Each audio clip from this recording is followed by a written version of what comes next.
David Treanor, aka David Tunes. Thanks for coming on the pod, man. Thanks for being here. Of course. Thank you for having me. And thank you guys for tuning in. Welcome to another episode of Dreamin' with Drip and Drift. Drip and Drift. So we're here with David, and he tunes cars, and I'm a complete novice when it comes to that. So all I know is basically you hook a computer up to the car, you do some stuff, and either more horsepower or you get what you want out of it, basically, right? Pretty much. I mean, for the most part, whenever you're going in, and what I do specifically is aftermarket tuning. So whenever it comes into standalone ECUs. Okay. So with standalone ECUs, what you're doing is you're basically setting up that entire computer for that car, for that motor, exactly. For the chassis as well. I mean, it can for some parts, like if you have an automatic transmission or something along those lines. Mm-hmm. But in the stuff that we do, I mean, it's all stick shift, right. Except for the newer age stuff that they are implying. Right. So you have to go in and set the base ignition timing. So the old school, how they used to use a distributor light and everything like that, you have to do that with aftermarket ECU, so that way the ECU can see exactly what the car is doing. Okay. So I mean, there's a lot of tedious little things that have to be set up properly for that car to run. There's a lot of base maps that they put into it that, the software company like Halltech or Link ECU will put in there, and they'll have a tuner go through the vehicle and make a base map for people to upload. And that base map is strictly for the car to start. Okay. Just to start and run. That's it. It's not made to drive on. It's not made to floor down the street, It's not made to drift. And a lot of people fail to realize that because that base ignition timing hasn't been set. You're going off of whatever they set another car to. Okay. So there's a lot of stuff into it. Yeah. It's not as much as like most people, they think, okay, you plug in your laptop, put in a couple numbers, and the car's perfect. It's a long, detailed process. Is it like coding that there's different languages for it, or like that there's different, I guess, platforms you use? Or? Okay. Depending on the platform. Like, personally, I only use Halltech and Link ECU. Halltech because that's what I run on my personal vehicle and a couple of my customers. And it's what I would consider far superior. It's a lot more user friendly. The protections and stuff that they have on there are just wonderful to use. The customer service is above and beyond. Yeah. Because if you can't get a hold of them here, then you call them in Australia. So you got 24-hour. But nice. Link ECU, it's a little bit more budget friendly. But there's a lot more setup involved in it. And that's where you end up spending that extra money. Okay. So it's not so much where Halltech, it's an easy setup, it's an easy go. You pay more for the product itself. Where Link ECU, you're going to get it for cheaper. But to properly get it set up and put in place, you're going to pay that extra money for that tuner. I see. All right. So how long have you been doing that? Like, what got you into tuning specifically? Tuning specifically because it's such a hidden society. No one knows anything about it. No one wants to talk about it. No one understands it fully. Right. But, I mean, it's one of those things. It was a challenge, and I was like, I want to learn this. I want to do it. Right. So, I mean, it's something that I've always been passionate about and wondered, how does it work? How can I figure this out and conquer it?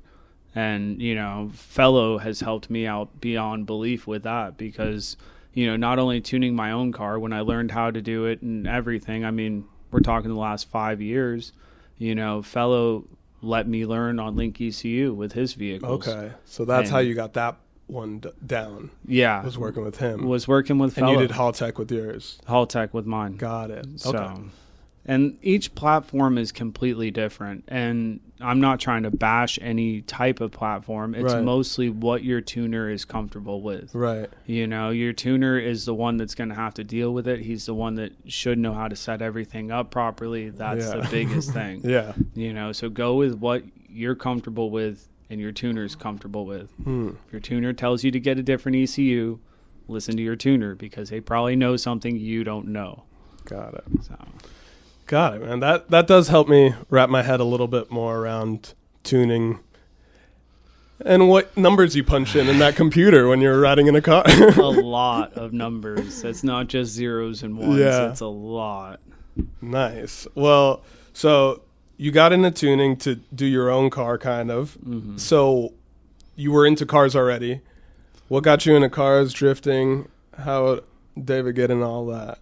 Cars, I mean, I think I was born into cars. Yeah. I mean, when I was a baby, my mom used to have to drive around in the car with me in the back seat for me to fall asleep. Like she'd leave the car running, leave me in the car. She's like, okay, he's sleeping. The vibrations in the motor. Something about it, you know? So, I mean, like, I've always been into cars. Drifting, it didn't matter. As soon as I drove anything with four wheels from a go-kart to, you know, a Honda CRV, I was ripping the e-brake and trying to figure out how to go sideways. That's awesome. I went to Bobby Orr's stunt driving school down in Sebring. Oh, wow. And that guy is just a legend. What'd you learn there? What legend. If you don't know or haven't heard of him, you have to go check out Bobby Orr. The guy is a legend. He still has the record for double-decker bus on two wheels. What? Double-decker bus on two wheels. He teaches you how to parallel park at 45 miles an hour. Teaches you how to do reverse 180s. This is a 3-day crash course. If you don't make it past the first day, you've paid your money. You're going home. Oh, wow. Second day, you don't make it, you're going home. And third day, you finally get to learn how to drift. That's awesome. So each day built upon the previous one and got harder and harder. And yeah. Oh, yeah. Wild. Got to check that guy out. That's and he sick. teaches military training. He teaches everything. Yeah. He is just a legend. And he's one of those old, hard, Marines, you know? So, like, you go to these classes, I mean, you better not be, like, soft in any way. Like, he's gonna tell you the truth of what he thinks, and he doesn't care. Yeah. But absolute legend. That's so rad. Yeah. Nice. So, did you start drifting with the Miata? No. So once again, drifting started with Fellow. Me and Fellow grew up together. Okay. I mean, I've known Fellow since I can remember, and everything was always like a competition with me and him. Like he rode go-peds. He had the fastest go-ped, which he still has to this day. Still runs, okay, but had not the world's fastest anymore. No, by far not. But it was always a competition. And as we grew up, he got into BMWs. I got stuck in front wheel drive world and ripping up the e-brake everywhere. And, I learned drifting through him, basically. This is back in 2008, 2009. So, I mean, long time ago. Yeah. And then after that, I got a S14, had a SR20 swap in it, and literally drove that thing sideways every chance I got, blew up the turbo in it like every other week. Well, not the turbo blow up. But. All sorts of issues. I had no clue what I was doing. I was young and naive, and then after that, it was just Miatas. From then on, it was just Miatas, and it was just, you had to drive so aggressive, and you had to go fast.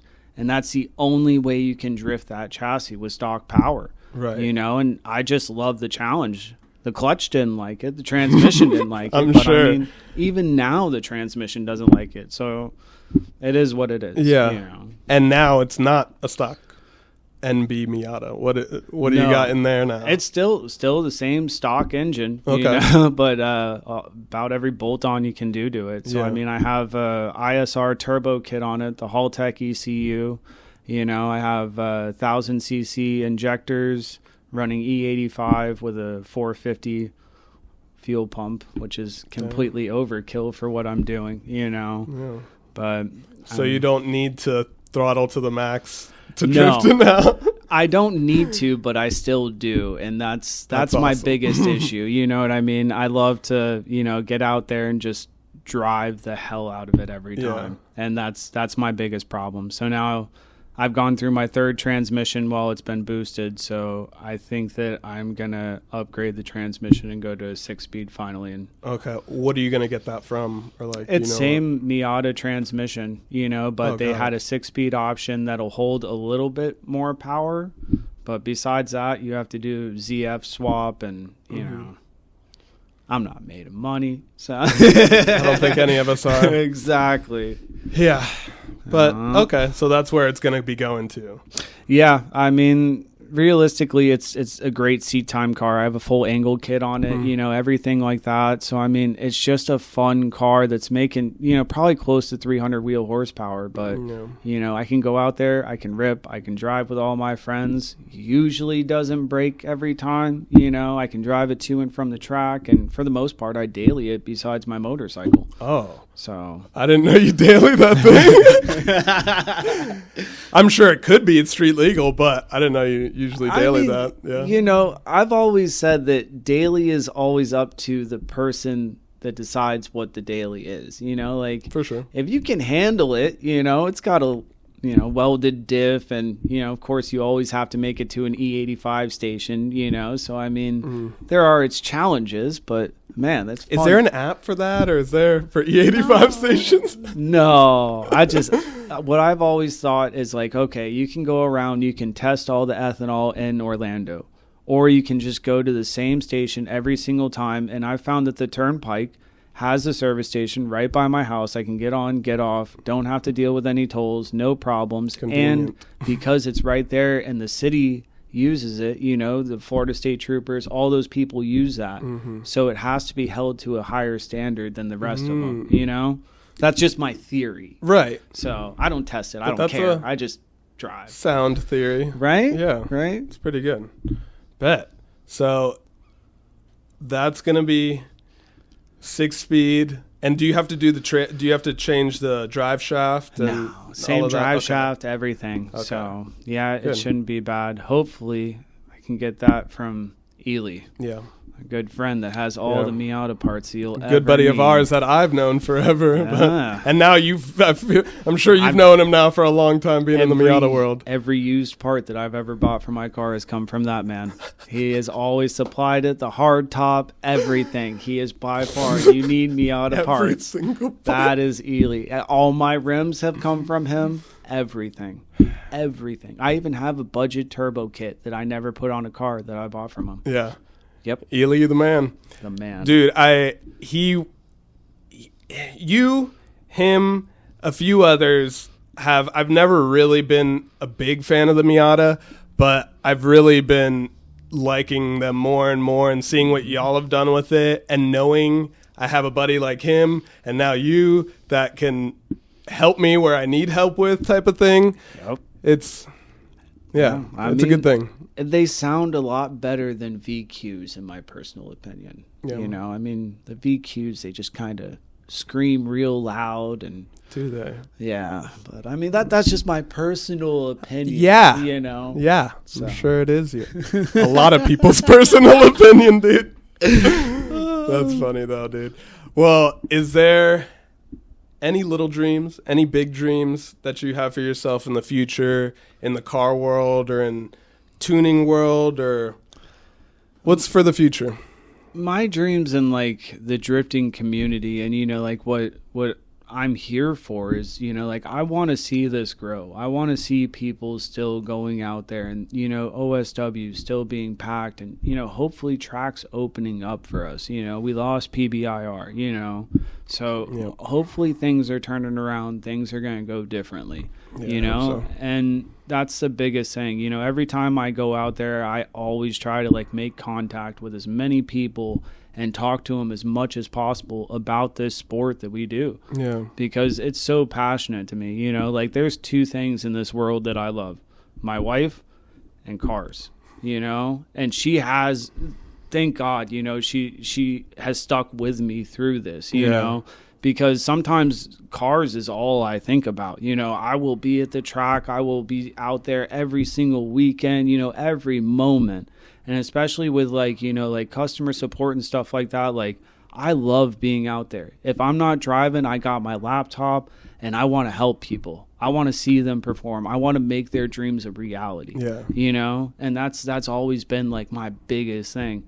That's I feel awesome. like that's how I help people, you know. Yeah. So Sick, dude. Well, it's more touchy-feely, but it's good, yeah, dude. my It's good. dreams are to make your dreams a reality. All right? Like that's what I love doing. I love people being able to go out there, beat the piss out of their car, ride the limiter, do everything they can to try and blow it up, and it doesn't blow up.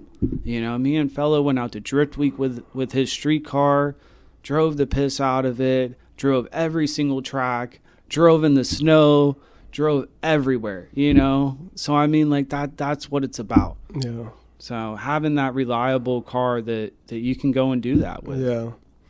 I agree with that. I mean, I was building the 240 was my daily, and I only drifted it twice, and then I traded for the Z. But in that time, it was like a lot of work spent not driving. Yeah. And now it's a lot more driving and a lot less work on the car. So Yeah. 100%. still work, but you know, There's always going to be work. for sure, There's always going to be work. for sure, man. Well, anything you want to ask me? Anything you want to talk about? I want to talk about your progress. Oh yeah, Because over the last couple years with your driving, you've come leaps and bounds as well. thanks, man. Because whenever we first started driving together, it was before the accident Yeah. and before everything else. And then you kind of got timid for a little bit. So what really changed when we've both hit the wall, Yeah. right? Yeah. I went head on. Yeah. Yeah. A lot of people have, man. And anyone that's hit the wall has told me like it was going to happen sooner or later. It's better happen now. So what are your thoughts? Like, how did you feel when you hit the wall? You know, like what'd you feel afterwards? You know, how? Yeah, well, all right. So it happened super late. It was like last lap of an after dark event. So it was midnight, happened. It was one of the days that I drove the Z out there. So luckily, some homies were able to get their trailer and bring me back. But I wasn't shook up or anything like that. I was a little bit in just like a panic shock, like just like, what's going on? This sucks. What am I going to do? But once we figured that out, I think I stepped away from the track really just so I could build it and spend money. It was new control arms, new steering rack, but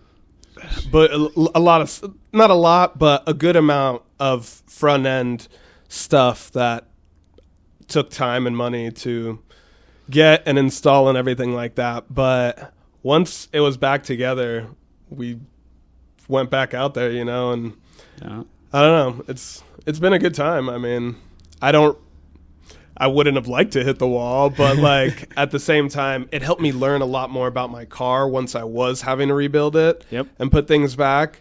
I'd never gotten under there in certain areas that now I have. And now I know if something's a little off, I might know what's loose and what's not. So Yeah. it was a learning experience all in the end, and you know, trying to get past that and not let it happen again. But That's going to happen again. Yeah. It always happens again. yeah, man. So it's good though, dude. It's good. What's up, King's Performance? Yeah. King's Performance.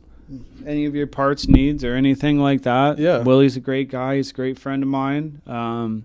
He's always there. He always answers the phone. You know, he's literally working 7 days a week. Doesn't matter. And then if he's not working, they're working on the race program. Right. So, I mean, he's got the FD RX-7. They have another FD that they're working on for a seat time car. They have a FRS that they're putting a 2JZ in. They have another FRS that they're not even sure what they're going to do the motor in yet. Oh, yeah. So, I mean, like, just the race program over there, the parts, everything. They work on cars. So, I mean, you got to put in an appointment. You know, you got to call them up or email them. But they're great people over there. They've been there forever. They know their shit. Nice. Awesome, man. Is that where you go to tune? Or you go wherever? I go everywhere. Yeah. You know, like I got a couple places. I mean, mostly like whenever I dyno with a guy that a lot of people aren't familiar with in the drifting scene.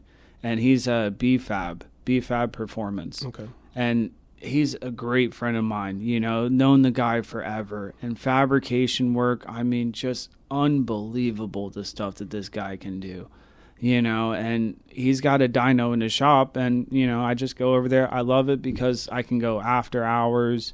I can hang out. I'm not rushed. You know, it's a cool, chill environment. You know, there's also a small little skid pad out front. So afterwards, you can kind of do a test and feel, you know, see how you like it and stuff, you know.